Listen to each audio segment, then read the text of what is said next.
ఎక్కి తలుపు రాదు. ఇప్పుడు ఏం చేద్దాం? వెయిట్ చేద్దాం. వెయిట్ చేయడం ఏంటండి? ప్లీజ్ ఫోన్ చేయండి. ఎవరికి? మీ తమ్ముడికి ఫోన్ చేసి విషయం చెప్పండి. అరే నాకు ఈ ఐడియానే తట్టలేదు సుమి. ఐడియా ఇచ్చింది నేను కదా. కానీ ఫోన్ నా దగ్గర లేదుగా, బయటే వదిలేసా.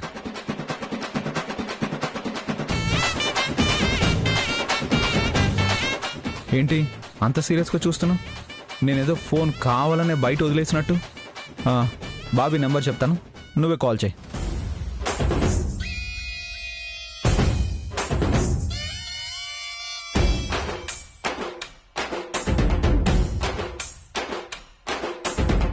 మాట్లాడవే, ఫోన్ చేయి.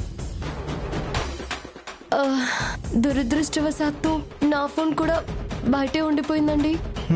సరిపోయింది. ఏదో ఒకటి చేసి మీరే ఇక్కడి నుంచి వెళ్ళిపోండి. మా పిన్ని వాళ్ళు వచ్చేస్తారు ప్లీజ్. అయితే తలుపు తీ, వెళ్ళిపోతాను.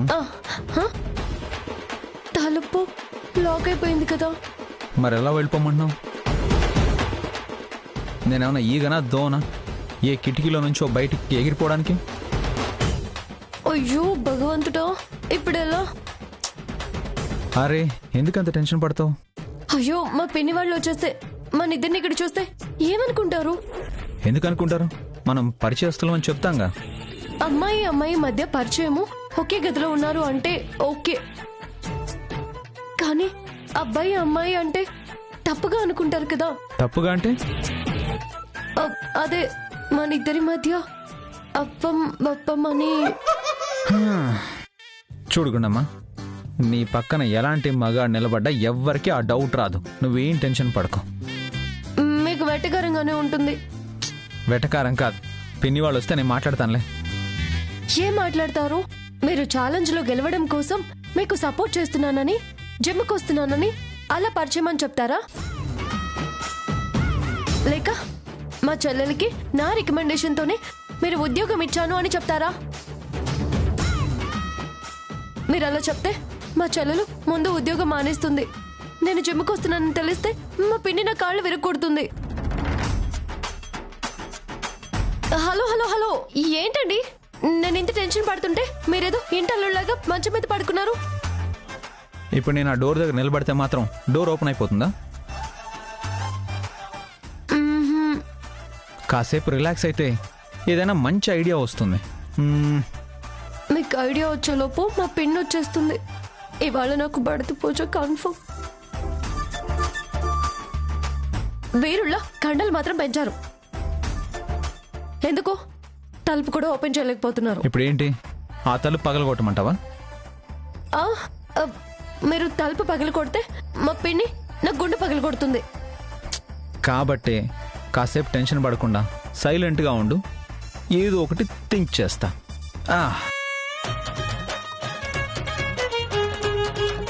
నేను ఎప్పుడు ఎక్కడా ఇలా లాక్ అవ్వలేదు. ఫర్ ద ఫస్ట్ టైం నీ దగ్గర వచ్చి లాక్ అయ్యాను.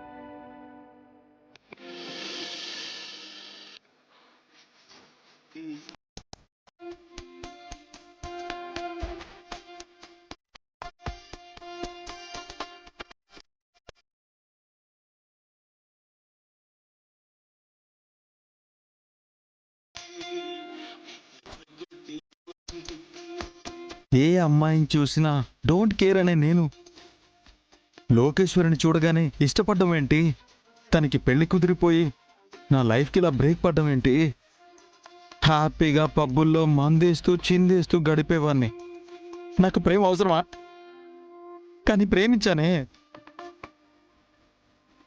దేవుడా, ఈ యువ హృదయంతో ఎందుకు ఆటలాడుతున్నావు?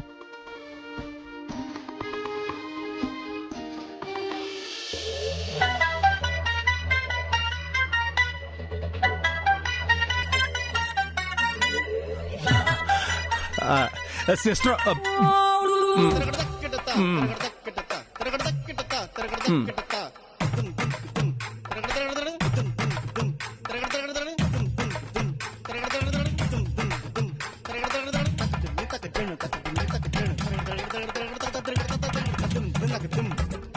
ఎక్స్క్యూజ్ మీ, ఐసీయూ ఎక్కడ?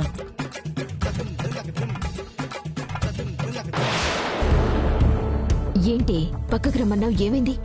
ఇంకా ఎంతసేపు ఇక్కడ ఈ గరుడ సేవ? అదేంట్లోకి వాళ్ళ ఫ్యామిలీ మెంబర్ అన్నావు, ఇప్పటి వరకు వాళ్ళందరినీ డామినేట్ చేసి పిన్ని పిన్ని అని ఏడ్ చేసావు. ఆయన ఉంటారు కదా అని ఎక్స్పెక్ట్ చేసి వచ్చాను, కానీ ఆయన లేరు కదా. ఇప్పుడు ఏమంటావే? వెళ్ళిపోదాం పదండి. అదేంట్లోకి ఇంకా అమ్మాయి పొజిషన్ ఏంటో తెలియదు కదా. ఏంటి తెలిసేది? అదెటూ పోదు. కాసేపు పోతే డాక్టర్ బయటకొచ్చి షీఈ్ ఆల్ రైట్ అని అంటారు. దాంతో నువ్వు మాకు దక్కేవమ్మా అంటూ దాని అమ్మ నాన్న ఎందుకు ఇలాంటి పని చేసావంటూ మా మావయ్య గారు రామాయణం మొదలు పెడతారు.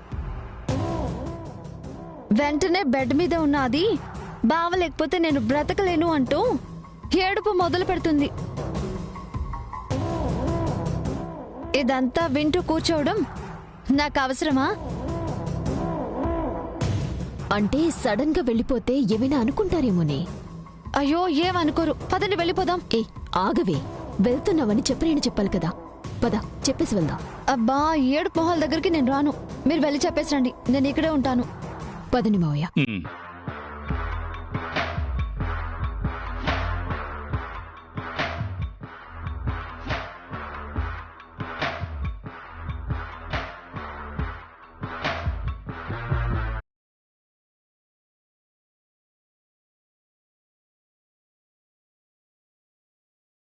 తిని ఇక్కడుందేంటి? హాయ్ అండి. మీరా? ఏంటి ఇక్కడున్నారు? తెలిసిన వాళ్ళుంటే చూడ్డానికి వచ్చాను. అవును, మీరేంటి డల్గా ఉన్నారు?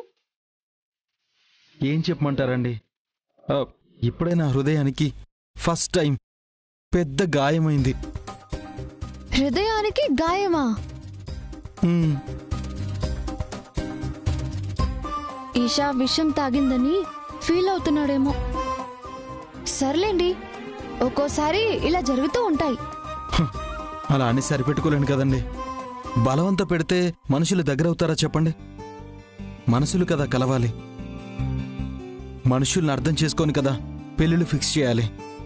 అటు ఇషాకి సపోర్ట్ చేస్తున్నాడా, లేదా ఆదిత్య తనని చేసుకుంటేనే కరెక్టు అంటున్నాడా? మనుషుల్ని అర్థం చేసుకోవడం ఏంటండి? మనం ఇష్టపడిపోతే సరిపోతుందా? అవతలి వాళ్ళు కూడా మనల్ని ఇష్టపడాలి కదా. నాకు తెలుసు, మీరు ఇలాగే మాట్లాడతారని తెలుసు. పెళ్లి కుదిరిన తర్వాత అమ్మాయిలు మారిపోతారండి, మనసుల్ని చంపేసుకుంటారు. నాకు తెలుసు.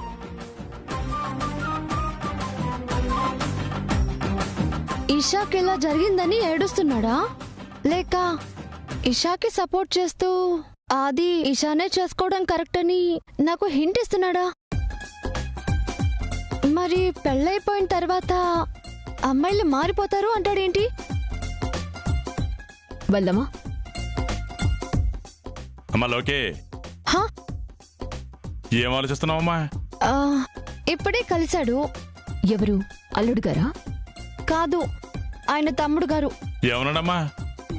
వచ్చి ఒక అరడజన్ మాటలు మాట్లాడాడు. నాకేం అర్థం కాలేదు. అదేదో అతన్ని అడగచ్చు కదా. ఏంటి అడిగేది? అతను ఏం మాట్లాడాడో అతనికి అర్థం కాలేదు. అంత గందరగోళంగా ఉంది. నీకిప్పుడు గందరగోళంగా ఉందమ్మా, నాకు చాలా రోజుల నుంచి గందరగోళంగా ఉందమ్మా. పద పద పద, పదమ్మా.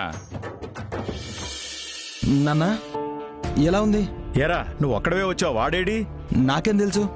మీరిద్దరూ కలిసి వెళ్ళారు కదరా. కలిసి ఉంటే కలిసి వచ్చేవాళ్ళం కదా. వాడెక్కడ మరి?